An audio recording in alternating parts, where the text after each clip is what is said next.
Amazon's Alexa might soon replicate the voice of family members even if they're dead.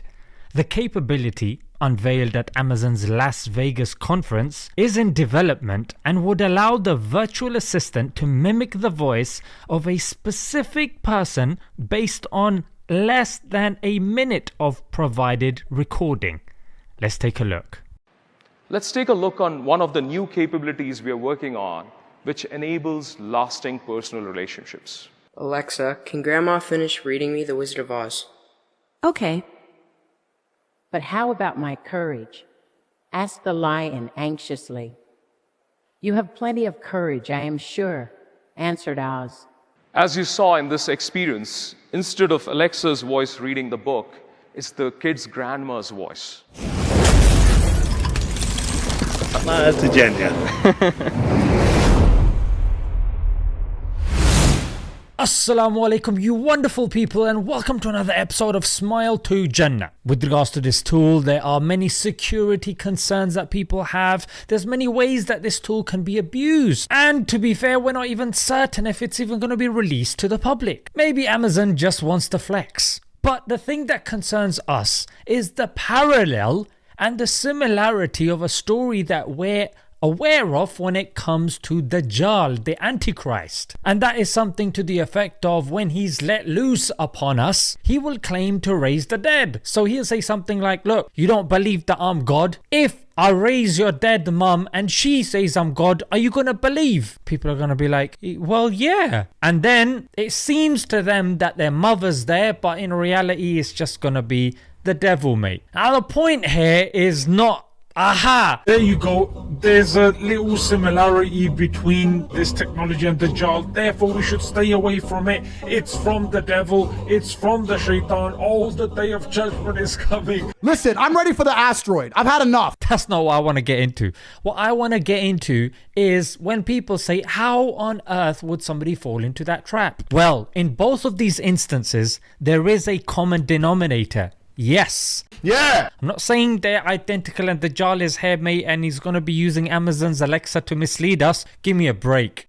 Lol. So the common denominator is contentment with Allah's decree and knowing the temporary and examination nature of this life. For if we were to embrace these two inevitable things, we would not be searching for the elixirs of life. Nay, we won't even turn sour with the decree of Allah and what happens in life. Why? Because we will realize the temporary and flawed nature of this world. Now, of course, that's easier said than done because the media and materialism is set out to teach us the exact opposite. It teaches us to attach ourselves to this world and certain things in particular. It could be family, wealth, possessions and desires. And that's where the problems come in, because we find it difficult to let go, be it relationships, be it health. You know, when we find out we have a certain illness, it's enough for some people to go into a deep depression, divorce, losing one's money and possessions and the likes, because we find it hard to let go of these things. And that's why we do the most stupid things. Yeah, you probably heard, and inshallah the next video is going to be on this Kim Kardashian, who said that I would eat poo.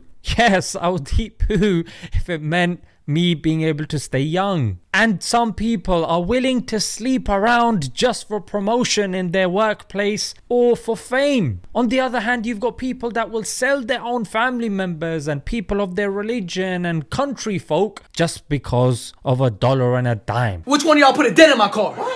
You know we don't snitch in here, bro. You snitching over here, man. I got $50. Credit. Well, I ain't gonna point nobody out.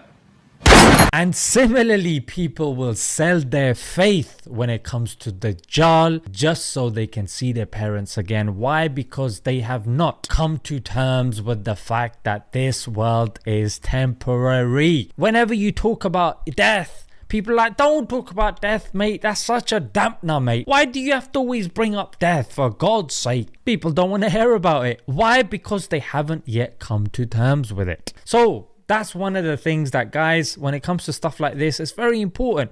You'll have people that will be sitting at home listening to their dead mother or father reading them stories and they'll be looking at albums. There's a reason this sort of stuff is not from the Sunnah. Why? Because even psychologically we know there is such thing as post-traumatic growth syndrome. That after a while, when a traumatic experience has happened, you can grow.